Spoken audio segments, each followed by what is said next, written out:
Alhamdulillahi Rabbil Alamin. Wabihi nasta'in wa ala umuri dunya waddin. Ashhadu an la ilaha illallah wahdahu la syarika lah. Wa ashhadu anna Muhammadan abduhu wa rasuluhu la nabiyya ba'dah. Allahumma salli fasallim ala sayyidina Muhammadin wa ala alihi wa ashabihi ajma'in, amma ba'd. Hadirin wal hadirat sidang jamaah subuh yang dimuliakan Allah Subhanahu wa taala. Alhamdulillah di pagi ini, di kesempatan subuh hari ini di hari kedua ya. Ada juga yang hari pertama mungkin ya Bapak ya. Hari kedua kita puasa. Kita diizinkan oleh Allah untuk hadir di jamaah subuh kali ini. Kita mengucapkan alhamdulillahirabbil alamin. Karena subuh ya, ini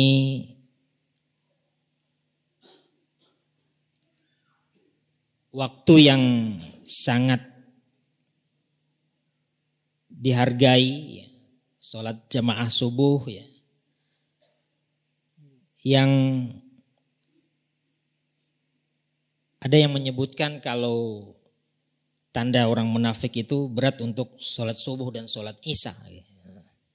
Nah, mudah-mudahan kita tidak termasuk, karena kita sudah hadir di sini, kita tidak termasuk yang digolongkan seperti itu. Hadirin wal hadirat sidang jamaah subuh yang dimuliakan Allah. Di kesempatan awal-awal Ramadan ini masih awal Ramadan ya. Saya akan menyampaikan, mengingatkan kita kembali tentang beberapa hal yang kita lakukan selama bulan Ramadan ya. Yang pertama, saya mengingatkan ada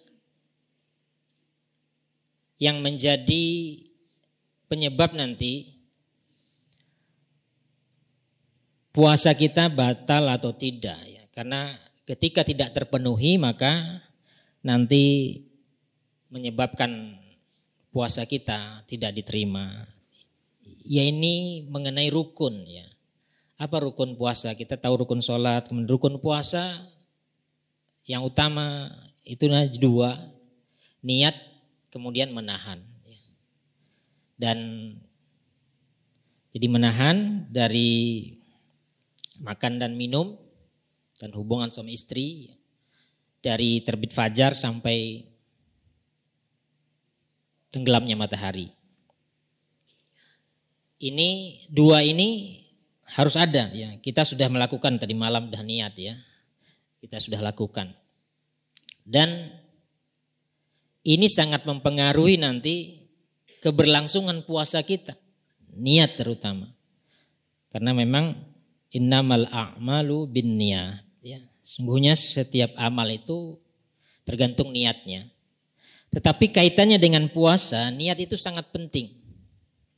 Kenapa? Karena akan beda Bapak Ibu ya. Mungkin kita sama-sama merasakan kalau tidak niat puasa, kita siang itu sudah kelaparan. Ya. Tapi kenapa ketika puasa kita nggak lapar gitu ya? Siang tuh nggak ngerasain, karena Allah lah yang mengatur dan menguasai organ-organ tubuh dalam kita. Ya. Nggak ada kita yang bisa ngaturnya. Kalau dalam ilmu kesehatan mungkin ini natural, jadi itu refleks ya, bergerak sendiri gitu ya. Tapi ini adalah Allah yang menentukan hormon-hormon kita. Ya. Ketika kita niat berpuasa, siang nggak merasa lapar, karena Allah bikin ya. Yang biasanya menyebabkan kita lapar itu ya, ada hormon tertentu yang menimbulkan rasa lapar kemudian kita pingin makan, itu tidak ada, tidak muncul karena kita niat. Nanti akan beda niatnya, akan beda hasilnya Bapak Ibu. Ketika ada niatnya separuh-separuh gitu ya. Misalkan niatnya salah bukan karena Allah gitu. Niatnya karena yang itu akan merasakan susah sendiri. Karena tubuhnya tidak terkondisikan untuk, ya Allah tidak membuat kondisi tubuhnya tidak merasa lapar. Karena Allah yang menggerakkan di dalam. Ketika kita niat karena Allah, ya, kita puasa, maka hormonal di dalam tubuh kita diposisikan oleh Allah sedemikian rupa. Begitu juga kalau separuh-separuh, ya, kadang ada yang separuh-separuh itu telat sahur gitu ya. Ini kuat nggak ya? Kuat nggak ya? Nanti tenanan itu ya. Nah, biasa kuat tenan. Gitu. Ini niat ya. Jadi hal utama dan ini menjadi rukun di dalam puasa kita. Hadirin wal hadirat sidang jamaah subuh Masjid Jenderal Sudirman yang saya muliakan. Ini kita sudah 2 hari ya. 2 hari melakukan sahur ya. Dan ini ya yang terkadang, dan ini bagian dari puasa. Jadi kalau puasa itu nanti untuk melatih, ya tujuannya untuk melatih ruh dan fisik kita. Ya. Ruh itu tadi ya hal seperti niat dan sebagainya yang kemudian melatih fisik kita karena kita mendidik kebiasaan untuk tubuh kita yang berbeda dari hari-hari biasanya. Nah, kita dalam berpuasa itu disunnahkan ya, sunnah, bahkan sunnahnya sunnah muakkadah dalam jumhur ulama untuk bersahur ya. Karena ada juga orang yang ya kan itu sunnah ya, tapi mentang-mentang nanti sunat kemudian nggak sahur nggak apa-apa ya. Jangan sampai seperti itu, karena di dalam sahur kata Rasulullah terdapat keberkahan. Bersahurlah kamu kata Rasulullah, karena di dalam sahur itu terdapat keberkahan walaupun dengan seteguk air. Nah, tetapi sebenarnya ketika kita bersahur yang terkadang tidak terperhatikan ya oleh sebahagian kita, ketika bersahur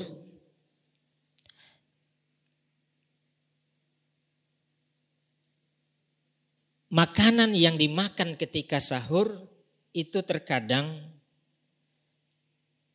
memicu nanti bagaimana letihnya, terasa hausnya ketika berpuasa.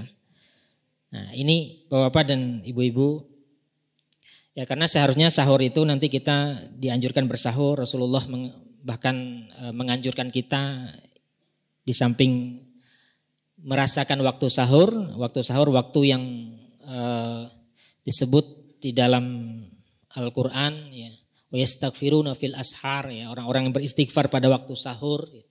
Ini waktu yang saatnya kita mohon ampun, banyak ampunan Allah di situ, kemudian mengikuti apa yang dilakukan oleh Rasulullah, tetapi itu juga untuk menguatkan tubuh kita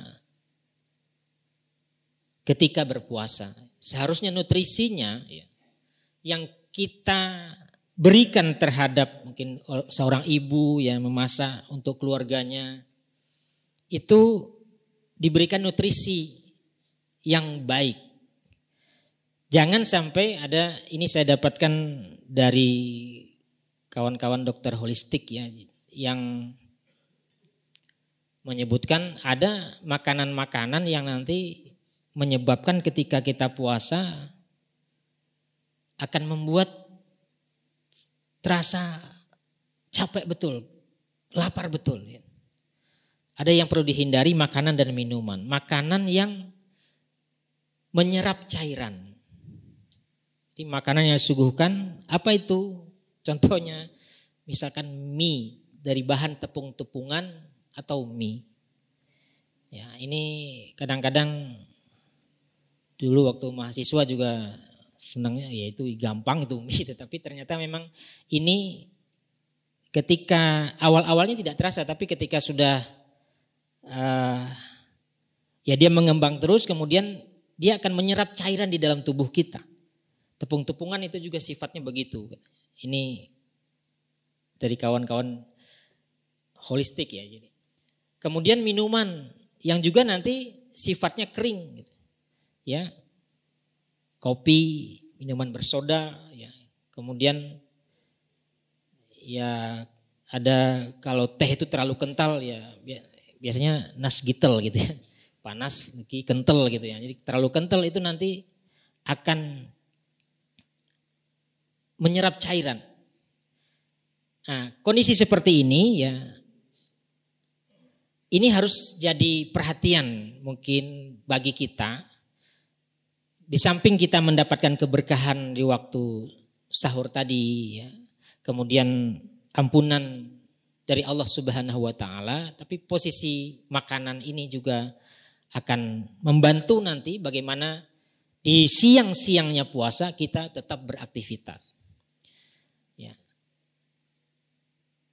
Hadirin wal hadirat sidang jamaah subuh yang dimuliakan Allah. Kita banyak mendapatkan kisah-kisah perjuangan, peperangan sahabat-sahabat masa Nabi itu di saat puasa. Siang, peperangannya siang hari tetapi saat puasa. Kenapa kuat ya? Padahal perang itu aktivitas fisik yang luar biasa. Tetapi kita sekarang kebanyakan ketika puasa itu aktivitas dikurangi.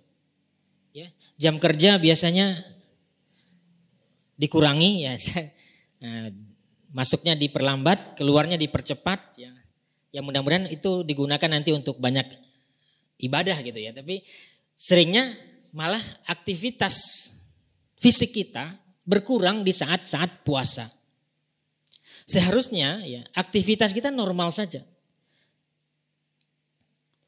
Nah seringnya ya ini juga kebiasaan kita yang ini masih awal-awal puasa. Mudah-mudahan yang hadir di masjid ini tidak begitu gitu ya. Selepas sahur kemudian apa Bapak? Tidur gitu ya. Tidur, kadang subuh pun lewat gitu kan, sahurnya kecepatan ya. Nah, kemudian belum nunggu subuh udah tidur ya. Padahal secara ya ilmu kesehatan kita paham makanan itu masih dalam proses ya. Metabolisme tubuh kita itu makanan baru tercerna habis itu setelah 5 jam, sampai ada yang kalau makanan yang seratnya tinggi itu sampai 8 jam baru terserap gitu.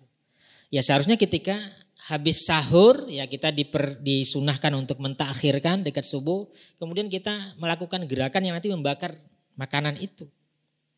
Jalan ke masjid gitu ya. Kalau yang rumahnya dekat masjid mungkin ngiter dulu gitu ya biar nanti ada energi panas yang membakar makanan itu, mengolahnya. Terus kalau selesai subuh kemarin lagi ini habis ceramah nih jam berapa nanti masih terang gitu ya. Masih gelap, tidur. Ya. Kalau bisa jangan dulu. Ya. Terus tidurnya kapan? Mungkin nanti sekitar siang-siang lah.